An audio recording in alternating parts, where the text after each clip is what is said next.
I mean, I know there's probably a more eloquent way of saying that, but that's that. No, that was a no duh section. You want to get to the TPP now, which I guess is a bit more contentious. Right. Yeah. This was a big moment where he spoke about the progressive platform and the TPP.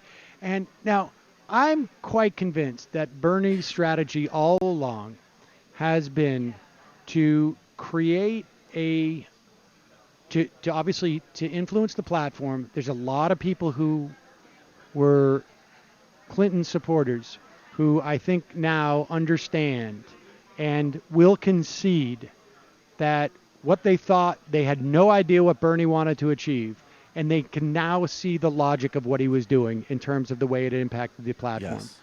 And in this speech, he's continuing, and in fact, it's also the same with the votes tomorrow night. I mean, tonight, I should say. You know, like Clinton in 2008 just basically said by acclamation, I concede, and the first vote was all unanimous for Obama. Because Bernie Sanders, in my opinion, did not run this race. I think there was probably a certain period of time where he thought he could win, but entered into this race not because he wanted to win the presidency, but because he wanted to create a movement that would impact our politics. I think it's very relevant for him to get up there and just put the numbers on the board to show as a piece of evidence, a proof of concept, if you will, that like, look, you can run without corporate money. You can run as a person who had no national name recognition 16 months ago, someone who starts with the deficit of branding himself as a socialist. Right. You can do all these things and run the score to 45-55, against somebody who's well established. And if someone with those deficits can get to that number, the idea of flipping those numbers, if you have any lack any of those deficits, is not so far out of reach. And that, I think, is huge. Which is, again, why we should be optimistic right now, not just angry. I mean, be angry if you want, the emails, whatever, that's fine. But overall, the trends are enormously positive. And trumpet how close it was and how much Bernie proved that he could, that not just he could, but that others could follow. There's a proof of concept. Part of that strategy is, if you look at him, he's trying to influence our politics. Even in the course of this speech, he wants to lock in. Yep. Kane saying he's against TPP because it doesn't matter if it's just rhetoric. Rhetoric means something. And he is showing how he is relying on their rhetoric.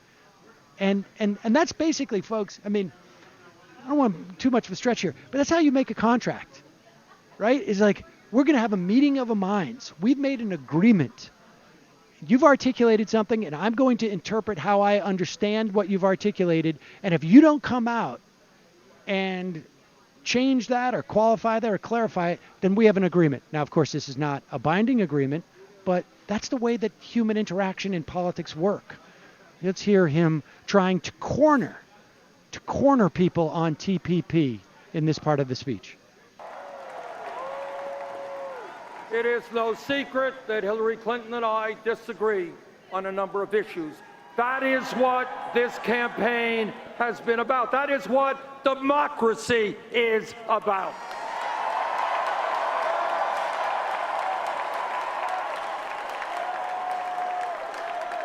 But I'm happy to tell you that at the Democratic Platform Committee, there was a significant coming together between the two campaigns, and we produced by far the most progressive platform in the history of the Democratic Party.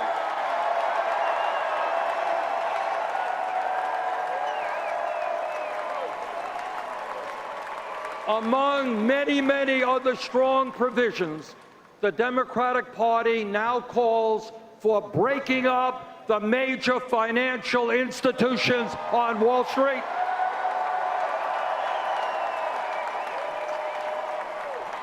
and the passage of a 21st century Glass-Steagall Act.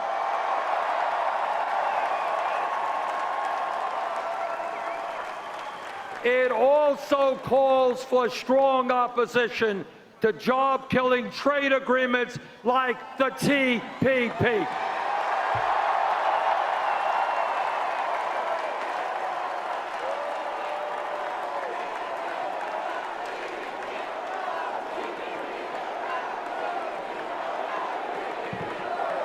Our job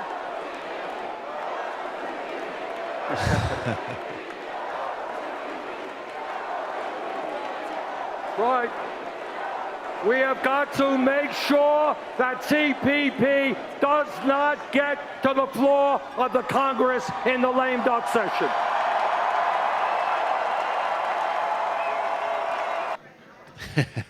That moment, brilliant. That moment where that is not in his prepared text. Right. And I think that was just a moment where he's just like, I can go there. Absolutely. There's no lame. The lame duck theoretically has nothing to do with anything that's going on there, right?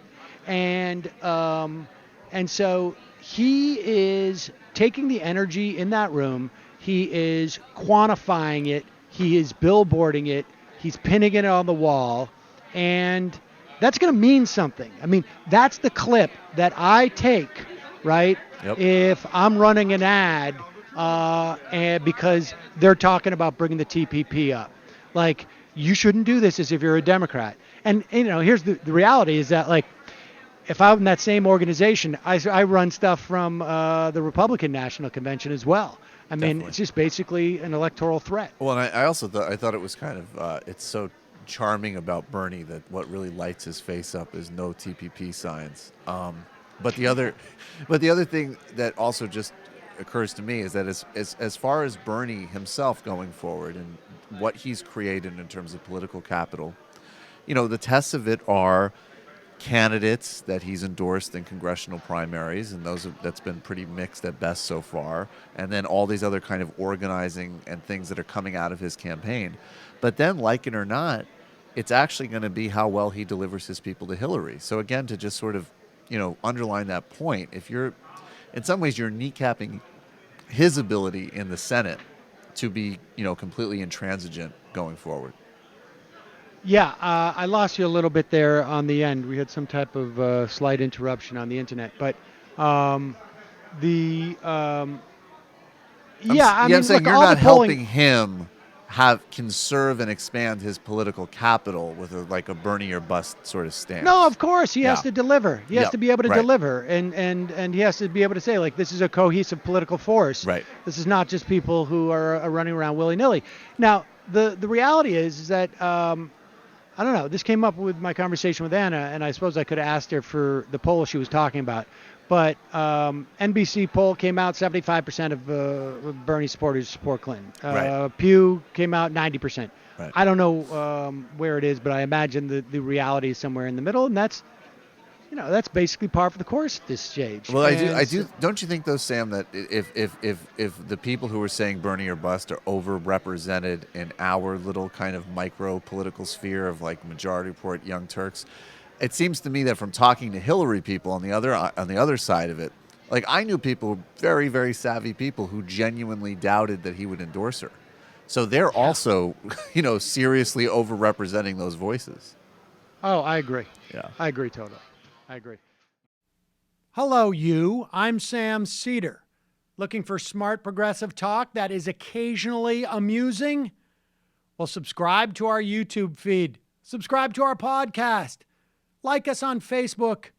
And just generally enjoy us.